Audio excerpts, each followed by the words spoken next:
Okay, ಇನ್ನ ಇವರು ತುಕಾಲಿ ಮತ್ತೆ ವರ್ತೂರ್ ಅವರೆಲ್ಲ ಬಂದಿರ್ತಾರೆ, ಅವಾಗೆಲ್ಲ ಹೇಗಿತ್ತು? ತುಕಾಲಿ ವರ್ತೂರ್ ಬಂದಾಗ್ಲೇ ಆಕ್ಚುಲಿ ಫನ್ ಇದ್ದಿದ್ದು, ಬೇರೆಯವ್ರದೆಲ್ಲ ಸ್ವಲ್ಪ ಸೀರಿಯಸ್ ಆಗಿ ಹೋಯ್ತು. ತುಕಾಲಿ ವರ್ತೂರ್ ಬಂದಾಗ ತುಂಬಾ ಫನ್ ಆಗಿತ್ತು. ಅಂಡ್ ಸ್ಪೆಷಲಿ ತುಕಾಲಿ ಅವ್ರು ಬಂದು ಮಾತಾಡಿದ್ದು, ಆಕ್ಚುಲಿ ತುಕಾಲಿ ಅವ್ರು ಮಾತಾಡ್ತಿದ್ದಾಗ ನಂಗೆ ಮಾನ್ಸನ್ ನೋಡ್ದಂಗೆ ಆಗ್ತಾ ಇತ್ತು. ಸೀರಿಯಸ್ಲಿ ಮಾನ್ಸ ಯೂಸ್ ಮಾಡ್ತಿದ್ದ ಸ್ಲ್ಯಾಂಗು. ಹೌದು, ಅವ್ರಿಬ್ರು ನಮ್ಗೆ ಒಟ್ಟಿಗೆ ಇಂಟರ್ವ್ಯೂ ಕೊಟ್ಟಿದ್ದು. ಅವ್ರು ಹೆಂಗಂದ್ರೆ ನಾನು ಇವ್ರ ಹತ್ರ ಮಾತಾಡ್ತಿದ್ದೀನಿ, ಅವ್ರ ಹತ್ರ ಮಾತಾಡ್ತಿದ್ದೀನಿ ಗೊತ್ತಾಗೋದಿಲ್ಲ.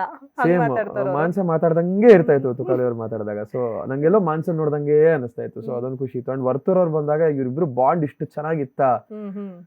ಎಂತ ಬಾಂಡ್ ಗುರು ಇದು, ನಮ್ಮಲ್ಲಿ ಹನುದನು ಇದ್ದಂಗೆ ಅಲ್ಲಿ.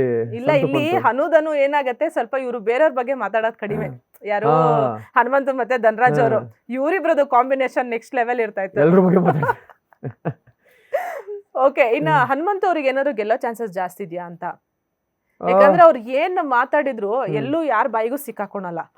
ಆಮೇಲೆ ಎಲ್ಲೂ ಯಾವ್ದೊಂದು ಗೇಮ್ ಅಲ್ಲೂ ಏನೋ ಮಿಸ್ಟೇಕ್ ಮಾಡ್ದೆ ಅಂತಾನು ಹೇಳಕ್ ಆಗೋದಿಲ್ಲ. ಆ ತರ ಬ್ಯಾಲೆನ್ಸ್ ಮಾಡ್ಕೊಂಡು ಹೋಗ್ತಾ ಇದಾರೆ. ಸೊ ನಿಮ್ಗೆ ಅನ್ಸುತ್ತಾ, ಯಾಕಂದ್ರೆ ಸುದೀಪ್ ಸರ್ ಒಪ್ಕೊಂಡ್ಬಿಟ್ಟಿದ್ದಾರೆ ನೀವು ಸಿಕ್ಕಾಬಿಡ ಚಾಲಾಕಿ ಬಿಡಿ ಅಂತ ಹೇಳಿ. ಹೌದು, ಹನುಮಂತ ಹಿಂಗೆ ಆಡ್ತಾ ಹೋದ್ರೆ ಖಂಡಿತ ಗೆಲ್ಲೋ ಚಾನ್ಸಸ್ ಖಂಡಿತ ಇದೆ. ಟಾಪ್ 5 ಅಂತೂ 100% ಶೋರ್. ಟಾಪ್ 3 ಅಂತೂ ಶೋರ್. ಟಾಪ್ 2 ಅಂತೂ ಶೋರ್ ಇಲ್ಲ, top 3 sure. Sure. Top 3 sure. Okay.